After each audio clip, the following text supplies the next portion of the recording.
നിങ്ങളുടെ favourite shows ഇനി ഒരിക്കലും മിസ്സാവില്ല. ഇപ്പോൾ C5 കാണും നിങ്ങളുടെ ഫേവറേറ്റ് ഷോസ് തികച്ചും സൗജന്യമായി. എന്ത് ചടങ്ങ്? അവിടെ നിന്ന് കുറച്ച് ആളുകൾ ഇങ്ങോട്ട് വന്നു, ഇവിടെ നിന്ന് കുറച്ച് പേര് അങ്ങോട്ട് പോകുന്നു. അവിടെ ഇരുന്ന് ഭക്ഷണം കഴിച്ച് പിരിയുന്നു. അല്ലാതെ ഈ ചടങ്ങിലൊക്കെ എന്തർത്ഥമുള്ളത്?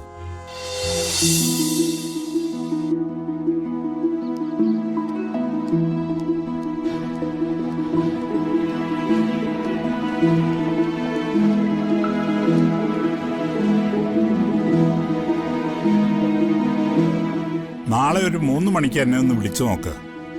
അപ്പോഴേക്കും എന്തെങ്കിലും ഒരു തീരുമാനമാവുമെന്ന എന്റെ പ്രതീക്ഷ. ആ ശരി.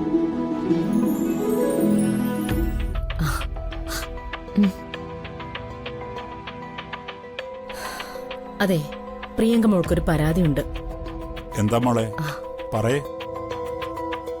നാളെ പ്രിയങ്ക മോളുടെ വീട്ടിലേക്ക് ചടങ്ങനുസരിച്ച് ഇവര് പോവേണ്ടതല്ലേ? വരുണിനോട് പറഞ്ഞിട്ട് അവൻ സമ്മതിക്കുന്നില്ല. അവന് വേറെന്തൊക്കെയോ പ്രോഗ്രാംസ് ഉണ്ടെന്നാ പറയുന്നേ. അതൊക്കെ വെറുതെ പറയുന്നതാ അച്ഛാ. വരുണിന് ഞങ്ങളുടെ വീട്ടിലേക്ക് വരാൻ തീരെ ഇഷ്ടമില്ല. ഞങ്ങള് പാവങ്ങളല്ലേ. മാത്രമല്ല, എന്നെ ഇഷ്ടമില്ലാത്ത ഒരാള് എന്റെ വീട്ടിലേക്ക് വരുന്നതും ഇഷ്ടപ്പെടില്ലല്ലോ. ഏയ്, അങ്ങനെയൊന്നും കരുതരുത് മോളെ. പത്മിനി, നീ ഈ കാര്യം അമ്മയോട് സംസാരിച്ചോ? ഞാൻ ഇക്കാര്യം അമ്മയോട് സംസാരിച്ചിട്ടുണ്ട്. അമ്മ അവനോട് ചോദിക്കാന്നും പറഞ്ഞു. ചെന്നില്ലെങ്കിൽ വീട്ടിൽ നിന്ന് അച്ഛനും അമ്മയും മുത്തശ്ശിയും ഒക്കെ വിളിക്കും. ഞാൻ അവരോട് എന്താ പറയാ? വരില്ലെന്ന് തീരുമാനമൊന്നും എടുത്തിട്ടില്ലല്ലോ. മോള് വിഷമിക്കാതിരിക്കുക. എന്താ അമ്മേ, അമ്മ വരുണിനോട് സംസാരിച്ചോ? നാളെ ഒഴിവാക്കാൻ പറ്റാത്ത കാര്യങ്ങളുണ്ട്, പോയേ പറ്റൂന്ന് പറഞ്ഞ് അവൻ നിർബന്ധം പിടിക്കുക. ബന്ധുവീട്ടിലെ ചടങ്ങുകളുടെ പ്രാധാന്യം അമ്മയ്ക്ക് അറിയില്ലേ? എല്ലാ കാര്യങ്ങളും പറഞ്ഞു മനസ്സിലാക്കുന്ന അമ്മയ്ക്ക് ഇതിനെക്കുറിച്ച് എന്താ പറയാൻ പറ്റാത്തത്? നിർബന്ധിക്കുന്നതിനൊരു പരിധിയില്ലേ? ശരി, നമുക്ക് ആർക്കും അവനെ നിർബന്ധിക്കാൻ പറ്റില്ല. അവനെടുത്ത തീരുമാനത്തെ മാറ്റാനും പറ്റില്ല.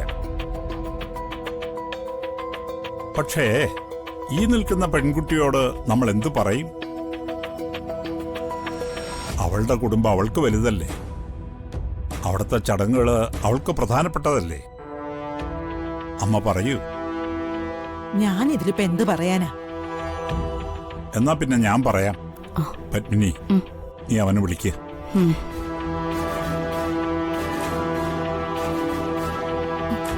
അച്ഛാ, വഴക്ക് പറഞ്ഞും ബഹളം വെച്ചോ ഒന്നും വരുണിനെ കൊണ്ട് തീരുമാനം എടുപ്പിക്കണ്ട. വരുൺ വരുന്നില്ലെന്ന് തീരുമാനിച്ച പിന്നെ എന്റെ വിധി അങ്ങനെയാണെന്ന് ഞാൻ കരുതിക്കോളാം. വെറുതെ ആവശ്യമില്ലാത്തത് പറയല്ലേ മോളെ. വിധിയെക്കുറിച്ച് പറയാനും പരിഭവിക്കാനുള്ള പ്രായമൊന്നും നിനക്കായിട്ടില്ല. ചിലപ്പോ അവന്റെ ഒരു കുസൃതി പറഞ്ഞാ തീരാവുന്ന പ്രശ്നമേ ഉള്ളൂ.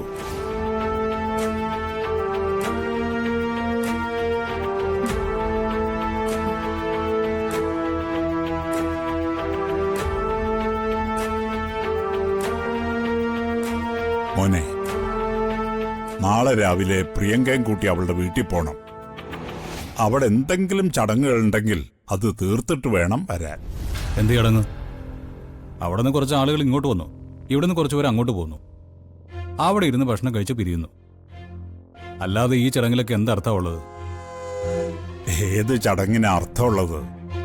നീ വിവാഹം കഴിച്ചപ്പോ എന്തിനായിരുന്നു ഒരു കതിർമണ്ഡപവും ഇത്രയധികം ആളുകളും? ഒരു പെണ്ണിന്റെ കഴുത്തിൽ താലി കെട്ടാൻ ചുറ്റും വലിയ ആൾബലമൊന്നും വേണ്ടല്ലോ. അതിനെക്കുറിച്ച് ചിന്തിച്ചോ?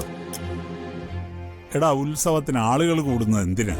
അമ്പലം കാണാനോ ദേവന് ചെയ്യുന്ന ചടങ്ങുകൾ കാണാനോ അല്ല.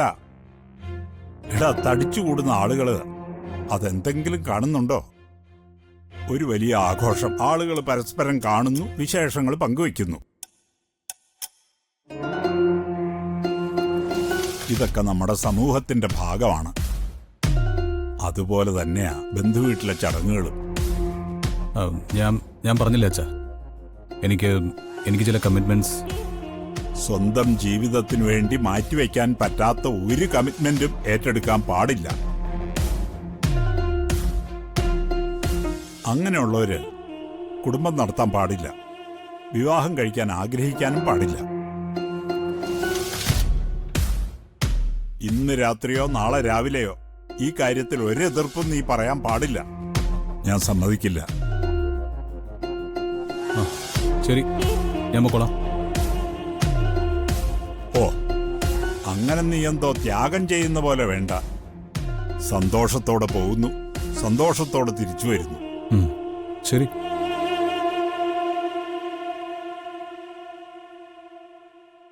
മോളെ, കഴിഞ്ഞല്ലോ നിന്റെ പ്രശ്നം. ഉവ്വച്ച, സന്തോഷായി.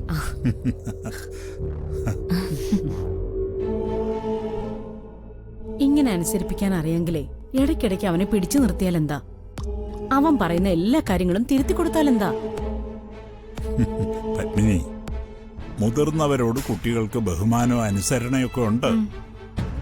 അത് പോകുന്നത് എപ്പോഴാന്ന് അറിയാമോ? നമ്മൾ എന്തു പറഞ്ഞാലും അവരനുസരിക്കുമല്ലോ എന്ന് കരുതി കൂടെ കൂടെ പറയാൻ തുടങ്ങുന്നു. അതുകൊണ്ട് ശാസിക്കാനുള്ള അധികാരം ഉണ്ടെങ്കിലും അത് അളവനുസരിച്ച് ഉപയോഗിക്കാൻ പഠിക്കണം. തൽക്കാലം എന്റെ മോനെ വെറുപ്പിക്കാൻ എനിക്ക് ഉദ്ദേശമില്ല. മനസ്സിലായോ?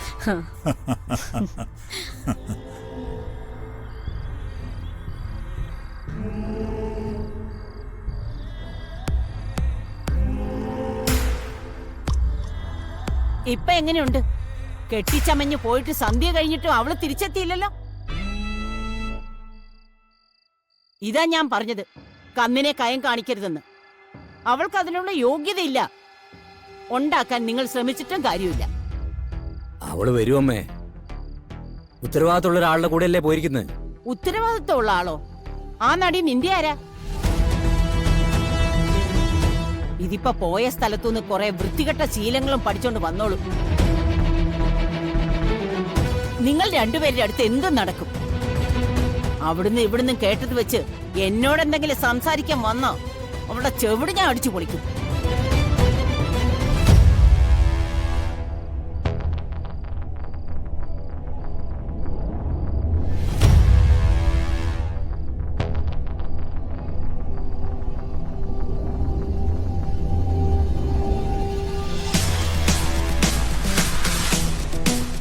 എവിടായിരുന്നടി നീ ഇതുവരെ?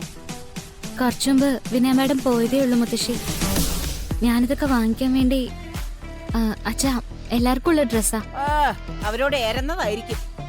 അല്ല മുത്തശ്ശി, ഇതൊക്കെ എനിക്ക് കിട്ടിയ പ്രതിഫല. നിനക്ക് കിട്ടിയ പ്രതിഫലോ? എന്തിന്? അച്ഛാ, ഞാനിന്ന് സ്റ്റുഡിയോയില് പാടി. മോൾക്ക് എങ്ങനെ സ്റ്റുഡിയോയിലൊക്കെ പാടാൻ പറ്റിയത്? അത് ശ്യാമ മാഡത്തിന്റെ കൂടെ പാട്ട് പാടാൻ ഒരു കുട്ടി വന്നു. പക്ഷെ ആ കുട്ടിക്ക് പാടാൻ പറ്റിയില്ല.